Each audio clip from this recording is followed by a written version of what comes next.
Papers coming up shortly. Joining us this morning, the Huffington Post political editor, Chris Wimpress, author and historian Kate Williams. Good morning and welcome to both of you. And one of the stories we'll be looking at is Bernie Ecclestone's big fat £12 million wedding. Ouch. It's a lot of prawn vol au vents. That coming up in a moment. It's time for those papers, and joining us this morning, Huffington Post political editor Chris Wimpress and author and historian Kate Williams. Good morning and welcome. Good morning. No escaping the Eurozone crisis this morning. You've gone for the Independent, first of all.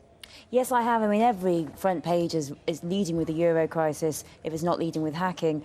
And this morning, I think the Independent's got a particularly interesting cast on it, because the Independent is perhaps the most doomy. It's suggesting that it's not just a Eurozone crisis within it, but it's a problem for everyone. The EU is cutting growth forecasts, drastic reductions from 1.8 down to 0.85 for growth, and it's a disaster for everyone. It's saying it's going to be a real problem for holding the single currency together. So it's full of doom, the Independent this morning. And all the papers, they seem to be pointing out what's wrong, but none of them are indicating what could be a fix. And this is the worrying thing. I mean, as Geithner said from the US, you've got to get it sorted, but how do they do that? Well, exactly. I mean, this is the thing. There's lots of doom, but there's no suggestions of how to improve. And even Alistair Darling, who is in the Independent on page 5, is talking for a whole page on how we have to improve things, but can't really give us any suggestions, because obviously we need growth. But how do we have growth if we have austerity cuts? Yeah.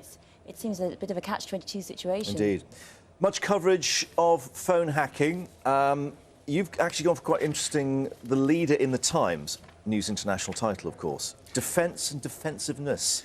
The News International title, and what I found really interesting about this is the way in which the Times particularly has changed in its coverage of phone hacking over the last 6 or 7 months. It used to be, back in the summer, probably before the Millie Dowler revelations, that the Times would tend to bury phone hacking stories about News International titles in page 16 or 17 of the paper. Today, front page story, second page leader. Fierce stuff from the Times, actually, saying this was disgraceful, the way News International behaved, also saying that News International's handling of the story was a disaster, and saying it really has to atone for itself, it really has to not do this again. And it also really has some quite stinging criticism of James Murdoch. It is saying, well, if he didn't know about the extent of phone hacking and he didn't ask about the extent of phone hacking, is he really a competent leader? Now, that's quite a brave thing for a leader writer of a newspaper which is owned by James Murdoch to do. Well, quite clear it's a policy decision. It says here the lesson's clear: the company should always be its harshest critic and its own most assiduous investigator. Now, that is a bit of a change, isn't it? It is a bit of a change. I think one of the things that they are very worried about, elsewhere in the papers, in The Guardian, it is reported they are worried about the Sun. Sun journalists themselves are worried about the Sun. News International cannot lose the Sun. It drives a lot of its profits, especially when you think about papers like The Times and The Sunday Times, which unfortunately... It's the engine, yeah. Yeah, I mean, they're great papers, but they don't make money. In fact, they lose tens of millions of pounds a year. So I think that they are now looking ahead, not just to the inevitable police investigations, which may unearth more information, the MPs may find more information, the Leveson inquiry may find more information. I think they're now starting to think about email hacking as well. I think this is a shift in stance in anticipation of what potentially could be further revelations for the entire group. Right. We were talking about fixes for the economy. On a domestic front, at least, some of our business leaders suggesting, well, get rid of the 50p tax rate. It's not actually bringing anything in, but it's stopping entrepreneurs. Well, yes, very interesting here. The Telegraph has got hacking on page 16. The Eurozone is not necessarily the most important story here. We have the big story here in the Telegraph is because what they're suggesting is the 50p tax rate should be abolished. To personal tax allowance should be improved. Business leaders, a letter in the Telegraph here.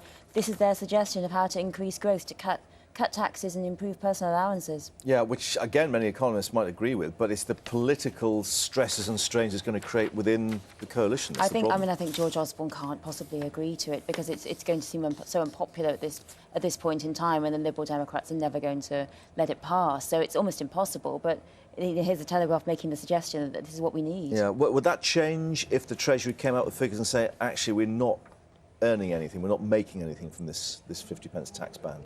I don't see how it can change, because the political impossibility of this is that wages are not rising nearly half as quickly as inflation is, and there is no outward sign that inflation is going to fall anytime soon.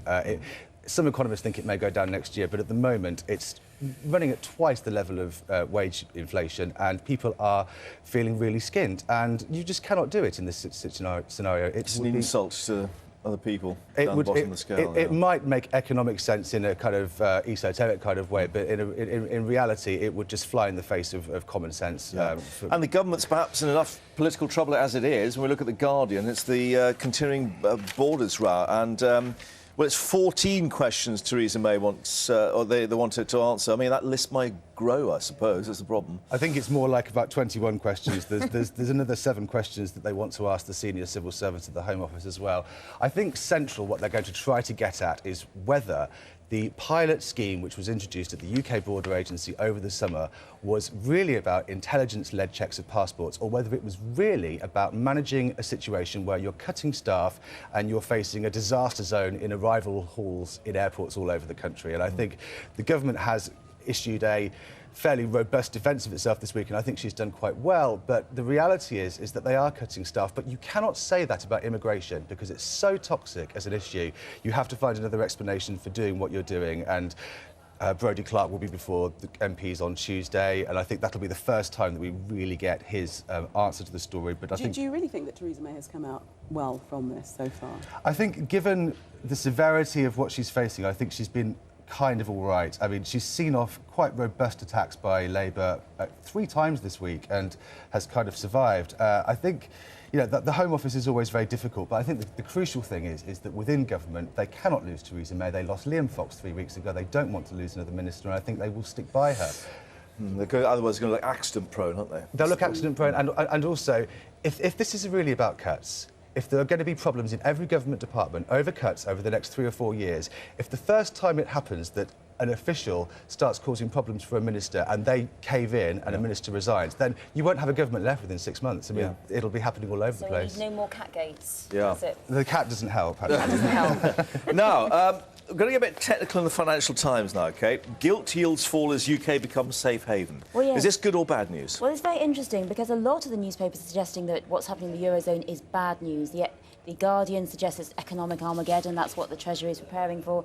The Financial Times has a kind of ray of sunshine here, suggesting that UK government costs, borrowing costs, have fell to historic lows on Thursday because investors are seeking the safety of gilt because of the problems in the Eurozone. So actually suggesting that this is a possibility it might improve things in Britain, which is... However, I mean, the problem is it suggestion. means that savers and pensioners are not going to get anywhere near the sort of returns that they need, although low interest rates as well continuing, which means, I guess, for many mortgage holders, that's going to ease the pain. Well, we're keeping rates at a historic low. I mean, the Bank of England have kept them at a historic low. But as you say, I mean, this is a squeeze on pension funds, a squeeze on savers. So, you know, we're taking from Peter to pay Paul, really. I mean, once more, this is our only ray of sunshine. It's not the strongest ray we could have. Yeah, and of course the possibility that whatever we do is going to be offset by the rest of Europe. But, yes, you know, our major trading partner. Even if we're sort of shining beacon, we're in a pretty stormy sea.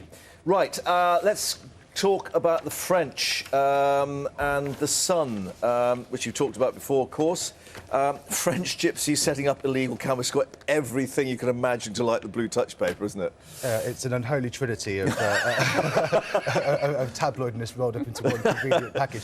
I think the fact is that not only are they French, which obviously upsets people, they also seem to be driving Porsches and setting up illegal camps. Well, I think there's a BMW, an Audi and a Porsche four-wheel drive. So, again, it's adding a bit of spice to it all as well. And a Mercedes. And a Mercedes as well. Oh, there we are. All these German cars. Yeah. I mean, it just, you know, it ticks every box. I mean, the thing is, people will say, well, if I didn't have to pay for a mortgage or for rent, then I could afford to buy a Porsche. You know, the amount people are spending every year on a mortgage. But I think it's highlighting something that is slightly more serious, which is that after Dale Farm, I know it comes and goes as the years come and go, you know, travelling as an issue comes back again, but I think it is starting to, among a lot of Tory MPs particularly, being seen as something that has to be addressed, because in a lot of Tory seats it's happening again and again and again, and Dale Farm was just one example of Anyway, it. let's say congratulations to the happy couple and commiserations to the dad. Bernie Ecclestone, a £12 million bill for his daughter's wedding. Well, yes, absolutely. I mean, here's another gentleman at the top of a large organisation says he doesn't know what's going on.